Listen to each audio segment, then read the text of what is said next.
Et yo la team, je suis avec Seven et aujourd'hui on va vous montrer comment apprendre la recherche à son chien. Dans un premier temps, ça sera de la recherche très simple, vraiment comment retrouver le jouet, etc. Et dans un second temps, on va se focaliser sur comment apprendre au chien l'odeur du billet pour qu'il puisse retrouver les billets. Ce qu'il y a de plus intéressant bien évidemment. Let's go! Dans un premier temps, vous allez choisir un jouet qui sera uniquement réservé pour la recherche. Je vous conseille le boudin, c'est un jouet qui est très bien. Pour la première étape, vous allez prendre le boudin et vous allez le mettre à un endroit qui est visible pour votre chien. Donc vraiment, c'est le début de l'apprentissage, c'est très simple. Ensuite, vous allez donner l'ordre à votre chien de chercher. Une fois qu'il a le jouet dans la gueule, oui, très bien. On fait comprendre que le chien a fait ce qu'on lui a demandé. L'étape suivante, c'est de faire la même chose, sauf que le jouet, vous le mettez à un endroit où le chien ne le voit pas. Il doit contourner quelque chose pour l'atteindre. Une fois qu'il l'a, oui, très bien, c'est bien. Une fois ces deux étapes appliquées, normalement votre chien va réussir à retrouver le jouet une fois que vous lui aurez dit de chercher. Mais par contre, le petit problème, c'est que votre chien aura tendance à chercher au sol, vu que le jouet on le met au sol. Donc là, la troisième étape, c'est commencer à apprendre au chien à mettre son museau vers le haut et regarder en hauteur. Je vais vous montrer ça tout de suite. Là, on repart sur la même étape que la première, sauf qu'on met un peu en hauteur sur le tabouret. On récompense le chien comme d'habitude. Vous l'aurez compris, on va monter crescendo au niveau de la hauteur où on va placer le jouet. Mais ce qui est important sur ces étapes, c'est que le chien ait toujours le visuel sur le jouet pour vraiment qu'il puisse l'atteindre facilement. Une fois qu'on a fait ces étapes, on fait la même chose sans que le chien voie le jouet. Le fait de faire ces étapes, ça lui permet d'être autonome sur sa recherche, mais surtout de lui enlever un sens qu'il avait sur les étapes précédentes, qui est la vue. Et du coup, le chien, forcément, il va compenser le manque de ce sens par un autre, qui est l'odorat.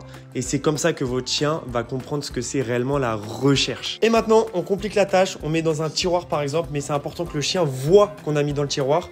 Le chien, le fait de prendre le jouet directement, il va se auto-récompenser. Donc, il va comprendre que c'est bien ce qu'il a fait. Ça va vraiment lui permettre de renforcer son niveau de recherche.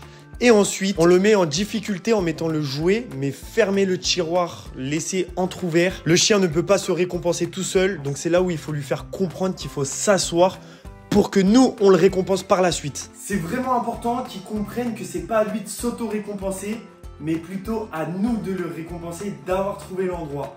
Au début, forcément, c'est plus compliqué que ça. Du coup, on le laisse faire.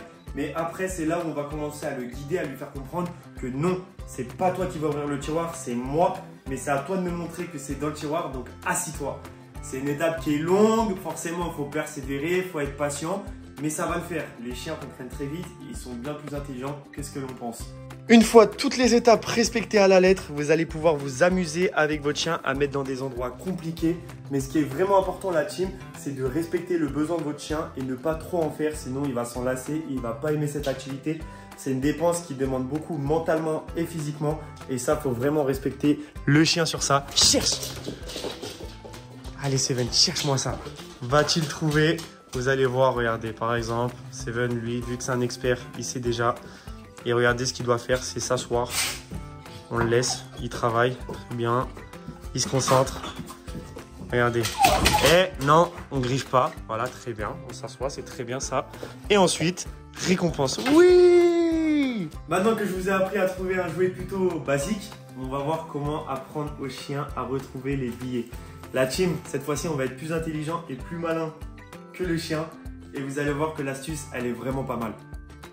Forcément, après avoir fait de nombreux entraînements avec ce jouet, le chien connaît cette odeur par cœur. Et nous, on va s'aider de ce jouet-là pour la remplacer par le billet. Let's go! Ce que vous allez faire la team, c'est drôlement simple. On va mettre le jouet que le chien connaît par cœur, qu'il arrive à retrouver partout, dans n'importe quel endroit après tous les exercices qu'on a fait.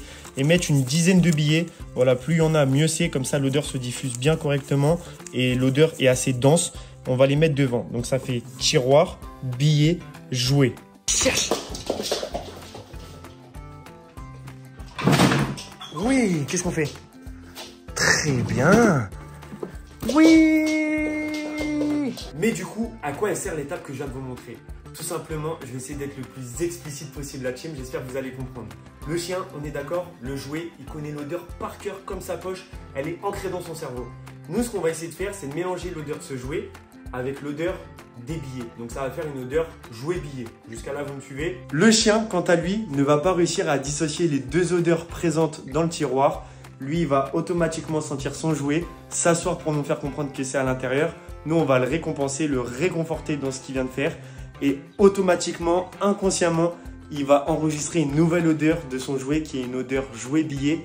et plus du tout une odeur jouet tout seul. Donc là, cette étape, vous la répétez plusieurs fois sur plusieurs cachettes différentes, etc. Il faut vraiment que le chien s'expérimente un maximum sur ce genre de choses. Et après plusieurs entraînements, votre chien va croire que l'odeur de son jouet a une odeur de 50% jouet, 50% billet, alors que pas du tout. On a juste réussi à retourner son cerveau. Un conseil, faites étape par étape. Si la première étape prend 3 mois, et bah c'est comme ça, faut respecter et faites que 15 minutes d'entraînement par jour. Si vous faites plus, ça ferait peut-être un peu trop pour votre chien. L'étape d'après, c'est l'étape finale. Donc le jouet, on va le mettre dans notre poche. Il va servir de récompense. Et ensuite, vous allez pouvoir vous amuser à cacher les billets n'importe où. Si votre chien y galère, n'hésitez pas à revenir à l'étape précédente. Et du coup, la conclusion, c'est qu'en vrai, quand on dit au chien de chercher les billets, réellement dans sa tête, il pense chercher son boudin. On peut voir que Seven est très performant sur la recherche de billets, mais c'est grâce à de longs moments de travail qu'on a fait au quotidien, lui et moi. Mais croyez-moi que si vous prenez la patience et la persévérance de respecter toutes les étapes que je vous ai données,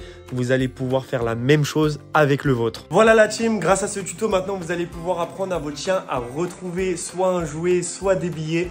Si ça vous a plu, n'hésitez pas à liker, commenter, partager, suivre l'aventure. Et dites-moi en commentaire, vous voulez quoi comme autre tuto. À bientôt.